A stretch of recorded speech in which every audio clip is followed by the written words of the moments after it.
Surgery वाले doctor के पास जाते थे, वो कहते थे हम तो इसको हाथ ही नहीं लगा सकते क्योंकि इसका जो स्प्रेड है वो बहुत जल्दी होता है। उन लोगों को क्या मैसेज देंगी जो बहुत से लोग हैं हमारे पाकिस्तान में भी बाहर भी जो इसी होप के साथ है कि बस अब कैंसर हो गया है, अब डेथ ही है? हमारा जो मीडिया है ना, मीडिया में मैंने आज तक हमेशा देखा जिस इंसान को मारना होता है ना उसको आप ये बीमारी लगाते हैं, तो वो साइकोलॉजिकली हमारे दिमाग में ये बैठ चुका हुआ है कि ये बीमारी है तो बस अब आप उसके बाद एक बेड पे होंगे और आपकी ज़िंदगी बस ख़त्म हो जाएगी। अस्सलाम वालेकुम जी, उम्मीद है नो के साथ मैं हूँ आपकी मेज़बान मरियम इकराम जी। नाज़रीन, जैसे कि हम लोग देखते हैं कि बहुत सी बीमारियाँ हमें लगती हैं मगर उनका इलाज मुमकिन है और इलाज हो भी जाता है टाइम गुजरने के साथ साथ। कोई एक्सपेंसिव होता है तो कोई सस्ता होता है, मगर एक ऐसी डिज़ीज़ है जो जैसे ही पता चलता है कि ये हमें लग गई है तो हमारी ज़िंदगी की होप ख़त्म हो जाती है। हाल ही में हमारे बहुत ही प्यारे दोस्त हाशिम रज़ा को हमने गंवा दिया। बहुत कोशिश की सब दोस्तों ने मिलकर कि उनको हम बचा सकें, मगर कैंसर की वजह से वो सरवाइव नहीं कर सके। कोशिश पूरी की और वो फाइनली अल्लाह को प्यारे हो गए। अफसोस रहा, दुख रहा कि हम क्यों ना बचा सके। अस्पताल मौजूद है मगर इलाज के लिए बहुत पैसा चाहिए होता है और उसके साथ साथ आपको हिम्मत चाहिए होती है। हमारे साथ इस वक्त मौजूद हैं फ़रीहा फैसल, जिनको छोटी सी उम्र में 21 साल की उम्र में कैंसर हुआ। किस तरह से इनको डायग्नोज हुआ, किस तरह इनको पता चला और इन्होंने किस तरह सरवाइव किया कि आज ये माशाल्लाह बिल्कुल फ़िट हैं और लोगों के लिए मोटिवेशनल स्पीकर हैं, फ़ैशन डिज़ाइनर हैं। लोग अब मोटिवेट होते हैं और ये वीडियो करने का मकसद ही ये है कि हमारे इर्द गिर्द बहुत से डीमोटिवेट लोग बैठे हुए हैं सिर्फ इस वजह से कि हमें कैंसर हो चुका है, अब सिर्फ 2 साल या 3 साल ज़िंदगी है। तो इनसे जानते हैं कि इसको किस तरह से फ़ेस करना चाहिए। अस्सलाम वालेकुम। वालेकुम अस्सलाम। कैसी हैं आप? मैं बिल्कुल ठीक हूँ, आप कैसी हैं? अल्हम्दुलिल्लाह। अच्छा फ़रीहा, बेसिकली कैंसर एक ऐसी डिज़ीज़ है जिसका पता चलते ही इंसान होप गवा देता है और अल्लाह से यही दुआ होती है सब हो जाए मगर कैंसर ना हो। तो आपने किस तरह से, आपको पता चला? मुझे ये है कि मैं फैसलाबाद गई थी और अपना कोई ऐसी नॉर्मल चेकअप के लिए डॉक्टर के पास, तो उन्होंने कहा अभी तो आप कहीं नहीं जा रही हैं, तो आप रहेंगी यहाँ पर। उन्होंने कुछ भी मुझे नहीं बताया था, नहीं आपको एनेस्थीसिया देंगे और बस छोटा सा एक प्रोसेस है वो हमने करना है, कोई घबराने वाली बात नहीं है। और वो उस टाइम पे एनेस्थीसिया और ये सारी चीज़ें भी एक बिल्कुल एक नई जो थी ना, नई चीज़ें थी कि अच्छा ये क्या होता है। फिर बायोप्सी उन्होंने कहा कि अच्छा अब हमने आपकी फ़ाइल पूरी रेडी कर दी है और अब आपको जो है वो शौकत खानम आप जाके इसको चेक करवा लें। और फिर मुझे तो नहीं उस टाइम बताया था, मुझे बाद में लेटर ऑन मेरी मदर ने और मेरे मतलब घर वालों ने ये बताया कि जी कि आपके डॉक्टर ने हमें ये कहा था कि आपको जो शौकत खाना में ट्रीटमेंट प्रिस्क्राइब करेंगे आपने वही कराना है। और मेरे ऊपर जो ये न्यूज़ थी ये बड़े बाय पार्ट्स ब्रेक हुई थी। जैसे अक्सर लोग मुझसे पूछते हैं जब मैंने कहीं पे भी इंटरव्यू देना होता है, पहली दफ़ा आपका क्या रिएक्शन था? तो मुझे जब ये न्यूज़ ब्रेक हुई थी तो बड़े पार्ट्स नहीं होते जिस तरह के अच्छा ये है, अभी देख रहे हैं, अभी कर रहे हैं।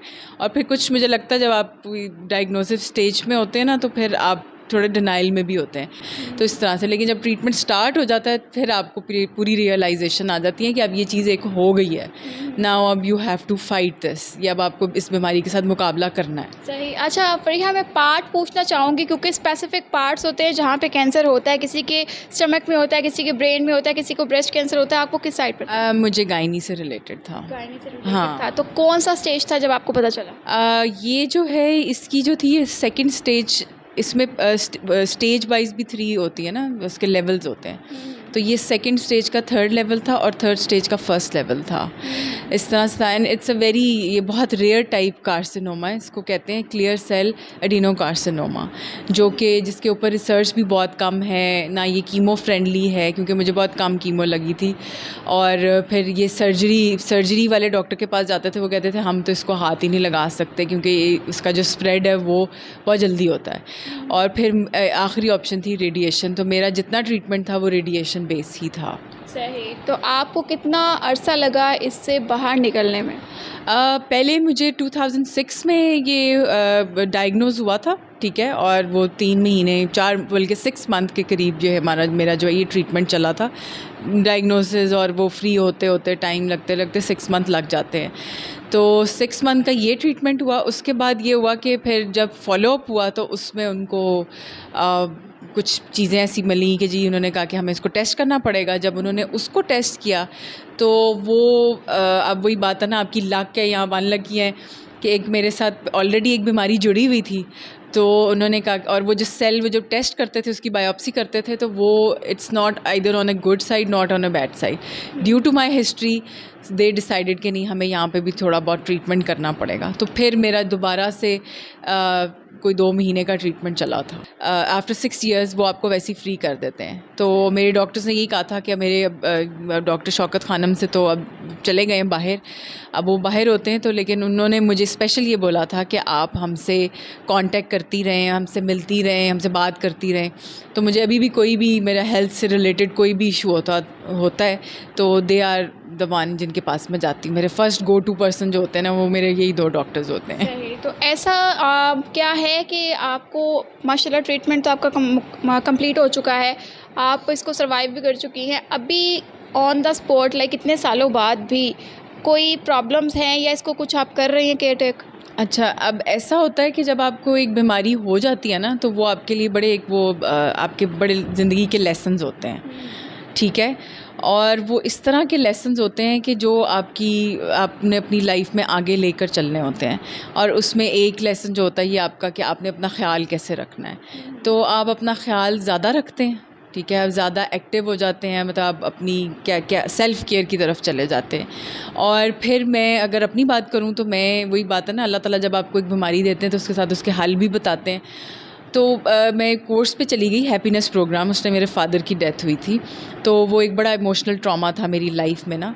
तो वहाँ पे ये कहते थे कि जी दिमाग से आप बड़ी चीज़ें कंट्रोल कर सकते हैं। तो दिमाग की तो अपनी मर्ज़ी होती है, उसने तो ओवर थिंक करना है, उसने तो अपनी सोचनी है। तो मुझे वो बड़ा होता था कि अच्छा दिमाग से कैसे चीज़ें कंट्रोल कर सकते हैं। तो वहाँ पे फिर वहीं पे रह के फिर मैंने इसको प्रैक्टिस करना शुरू किया, मैनिफेस्ट करना शुरू किया कि अच्छा कि मेरे तो इतने सारे साइड इफ़ेक्ट्स हैं।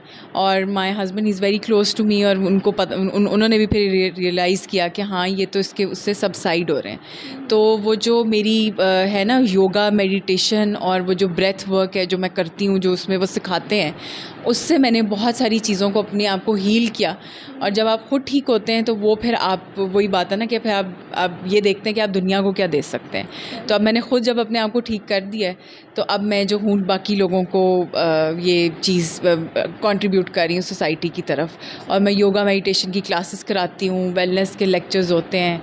इस तरह से जो है ये this is my contribution towards cancer survivors, और कोई भी अगर कोई बंदा बीमार है और वैसे जो हेल्थ इश्यूज़ के साथ डील कर रहे हैं। तो हमारे इर्द गिर्द मेरे खुद बहुत करीबी लोग जो हैं, हमारी फैमिली में भी ये इशू है, अभी भी बीमार हैं कैंसर की वजह से, बट वो होप जो है उनके अंदर बिल्कुल नहीं रही कि नहीं अब कैंसर जो है वो बस अब लेकर ही जाएगा। तो उन लोगों को क्या मैसेज देंगी, जो बहुत से लोग हैं हमारे पाकिस्तान में भी बाहर भी, जो इसी होप के साथ है कि बस अब कैंसर हो गया है, अब डेथ ही है? हाँ, अच्छा, इसमें वो मैं ये अक्सर बात कोट करती होती हूँ कि हमारा जो मीडिया है ना, मीडिया में मैंने आज तक हमेशा देखा जिस इंसान को मारना होता है ना, उसको आप ये बीमारी लगाते हैं। तो वो साइकोलॉजिकली हमारे दिमाग में ये बैठ चुका हुआ है कि अगर ये बीमारी है तो बस अब आप उसके बाद एक बेड पे होंगे और आपकी ज़िंदगी बस ख़त्म हो जाएगी। तो इसमें फिर एक और बात मैं ऐड करती हूँ कि कुल मिला के जो अभी फ़ाइट कर रहे हैं इस बीमारी से, उनको मैं यही कहना चाहती हूँ कि कुल मिला के इस टाइम मेरी आपकी कोई भी जो इंसान है इस दुनिया में अभी जो सांस ले रहा है, उसके ज़िंदा रहने की प्रोबेबिलिटी इस टाइम पे एक ही है। जिसको अगर बीमारी है नहीं है, इस लम्हे में हम सबकी ज़िंदा रहने की प्रोबेबिलिटी एक ही है। हमें नहीं पता कि हमारा आखिरी सांस कब होना है। जो ये बीमारी है, इस बीमारी को एज ए टेस्ट लें, एज ए चैलेंज लें, ताकि आप इसको फ़ाइट कर सकें। और जब फ़ाइट कर लें तो आप ये देखें कि आप क्या कर सकते हैं। क्योंकि जब मुझे बीमारी ये हुई थी तो मेरे सामने तो कोई भी एग्जाम्पल नहीं थी कि मैं जिसको देखूं मैं कहूँ कि हाँ जी अच्छा ये बंदा बच गया है, अच्छा ये इतना सेहतमंद है। तो और कैंसर एक ऐसी बीमारी है कि इसके बारे में लोग बात नहीं करना चाहते। ख़ास तौर पे जो कैंसर से सर्वाइव कर जाते हैं उनके अंदर डर होता है, खौफ होता है, और हमारी सोसाइटी इसको इस तरह से भी लेती है ये जी उसके गुनाहों की सज़ा है। तो इस वजह से भी ये लोग बात करना, जो कैंसर सर्वाइवर हैं, दिस इज़ माई व्यू, क्योंकि मैंने बहुत सारे लोगों के साथ बात भी की हुई है, तो वो इसलिए थोड़े से जो है ना इस बारे में बात नहीं करना चाहते। लेकिन मैं ये कहूँगी कि आप सबसे बेशक बात ना करें, लेकिन जो आपके इर्द गिर्द आपको 4-5 लोग कैंसर फाइटर नज़र आ रहे हैं, उनको प्लीज़ आप ज़रूर सपोर्ट करें, क्योंकि वो आपकी होप है। आपको देख के उनको बहुत ज़्यादा होप मिलेगी और वो उनकी जो सही होने का जो प्रोबेबिलिटी है वो अगर 30% है तो वो आप 80% पे ले जाएंगे।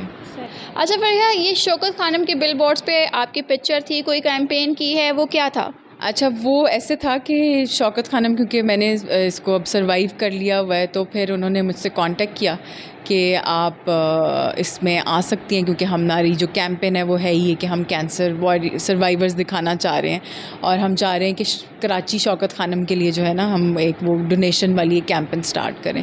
तो उस कैंपेन का नाम है कराची कैन फॉर कैंसर।